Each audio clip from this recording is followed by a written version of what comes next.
So what I'm thinking about now, though, is kind of the whole lesson that I'm getting in all of this. And the situation that I'm in, and the things that I've already done, and things that I already have experienced in this lifetime, now that I'm 31. All the things that I've learned in this lifetime. Holy motherfucking shit. I can say that because we're not actually on the air. Holy fucking shit. You have no idea. There's shit I've never talked about. So I'm at a very interesting place in my life right now. So I'm not just looking back at the shit I've talked about on my show and seeing that come to fruition. I'm talking about like my life and looking at my own little world going, this is like straight out of a motherfucking movie. Who fucking writes this shit? I mean, seriously, there's somebody writing this shit. But the intention of the writing it is for each of us, whether we're writing this in another part of the Matrix or the architect is, we're here for a reason. And that information is very readily available right now. That the conspiracy is one level of this. Knowing how we construct up, hold up this New World Order system, whatever you call it.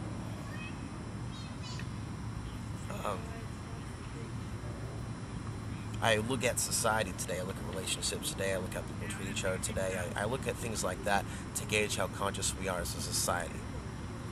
I think we all should. It really, really is more basic and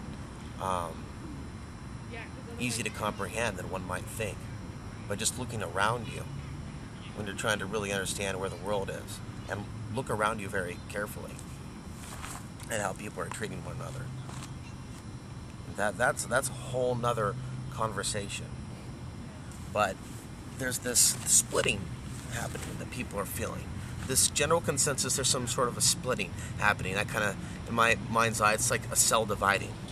And we can kind of describe this dividing in a number of ways. But it seems like the angels in the flesh, the demons in the flesh, are moving away from each other in different camps.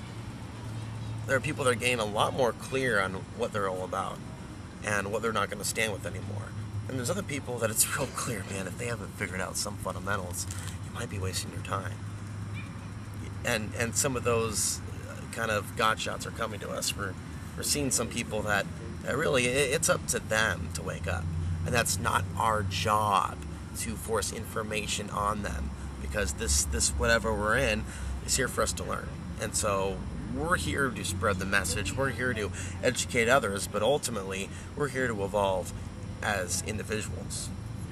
And so there's certain tasks, there's certain missions in our life that we have to find out that we have.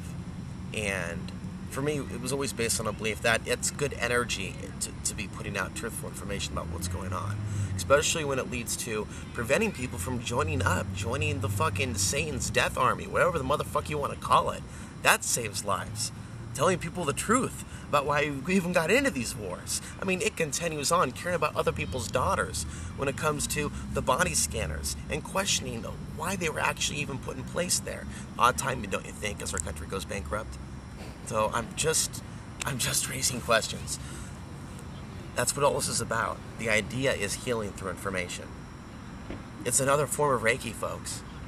By shining the light on the things that are there, other people, I give some people the benefit of the doubt that their heart is good enough, that if they were actually faced with the truth, that had the truth presented to them, that they would make the right decision. That they can have totally a 180 overnight, just like that. Activate their own free will and volition. It's like, those are the codes in the Matrix that have been left here that can be easily broken if we decide to. And what it is, it's living in this reality that you and I both live in. And all this shit going on, yet we have access to so much information, we can't even read it all. I mean, you want to talk about a car driving 60 miles an hour down the road?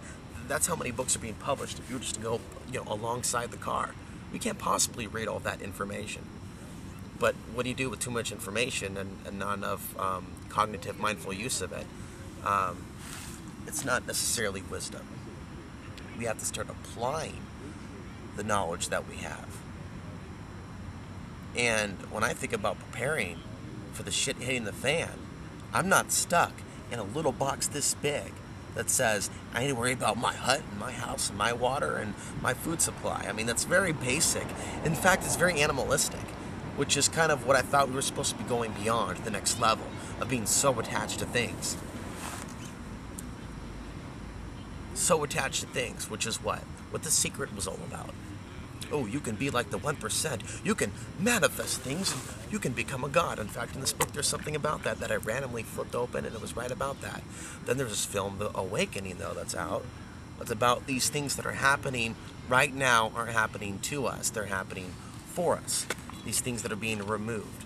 So you start thinking about how materialistic the society is, how drunk it is off of the melting of the plastic, of the oil, of the earth.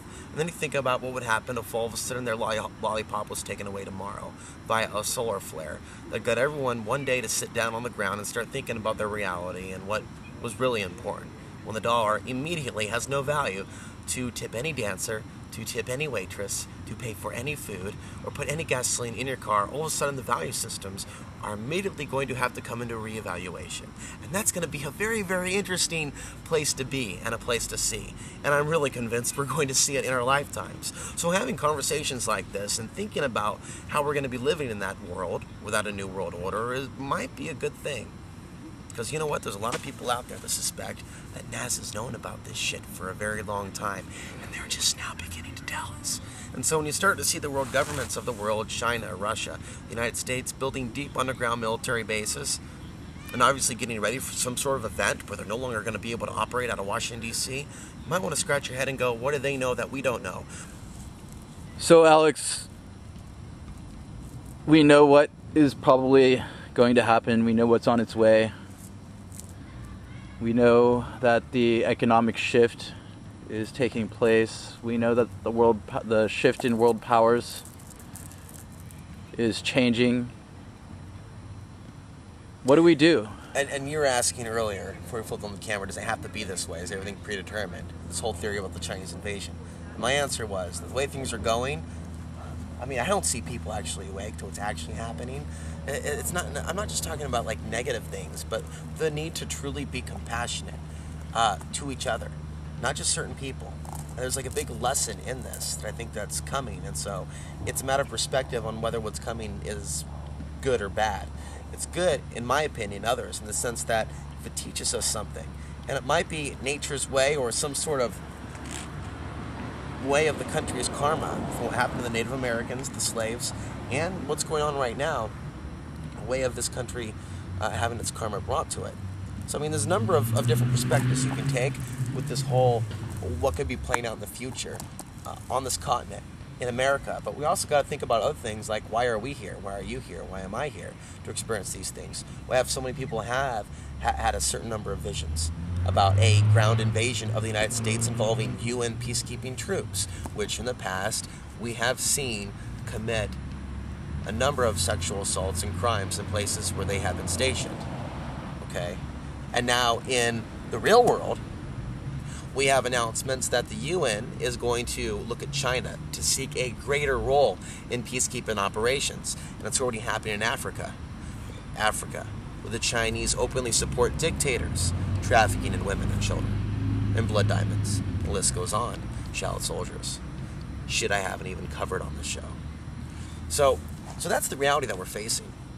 And we're seeing things happen in real time that are like coming up, a quickening to these things that I have found others that have had these visions, direct dreams, where there's a series of events that invade China and Russia, attacking the United States with missile strikes. But we look back at the real world right now, and we're seeing delegations going to China from states like our own, Oregon, in Idaho. They're already getting their own base.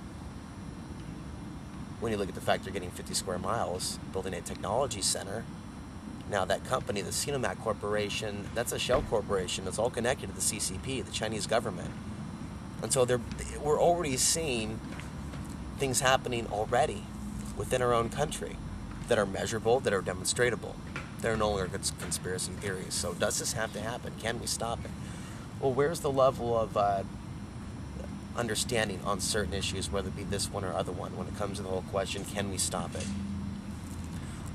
The other thing is, and we come back down to how do we evolve? How do we become more evolved souls? Unless there's some sort of like return for the energy that we put out there. How would we learn? How would we evolve? this whole thing is about happiness. Let's get into that happiness. We just need to be happy. Just the meaning of life is happy. What is the meaning of life? Why are we on Earth? Why are we in these human earthly spacesuits? This planet flies around through space, but we have these amazing levels of intelligence that we came here with. Yet the most barbaric stuff is happening right in front of us. Then we have all this information around us that shows us we actually don't physically have to live like this. That this is actually clearly enslavement. Not just our monetary system, but just the way that we live, the kind of homes that we live in, the things that we accept as normal, the insane, the absurd. So there's a lesson in this, in what's coming. There could be things that may have been predestined to happen to us at certain points in time. 9/11 being one of them, and how we would respond to that. Whether we would just believe what we were told about 9/11 and send our boys by the millions. Actually by the thousands, but millions have died of Iraqis and Afghanis, but no, they don't want to count those. And so that's a big, big deal. It's a parallel reality, the reality I see and the reality that others see. Others see a fine, dandy world, malls, cotton candy, bright new clothes, formaldehyde, all types of trinkets of bubbles, ice cream, low-fat yogurt too, Big Macs. And I'm seeing pesticide, genocide, homicide. I'm seeing layers and layers and layers of dark forces working through an empire that has its own people under mind control, that are being tracked, traced, that in a way are energy for this empire in some way that we're at different levels of being able to describe and interpret, but it's very real. And there is this very real interaction between us and these dark forces. And in a way, these demons, as we refer to them, are created by us, by our own actions. There is this coexistence between us and the dark forces that are controlling the U.S. government. It's a weird coexistence. And so we're in this for a reason.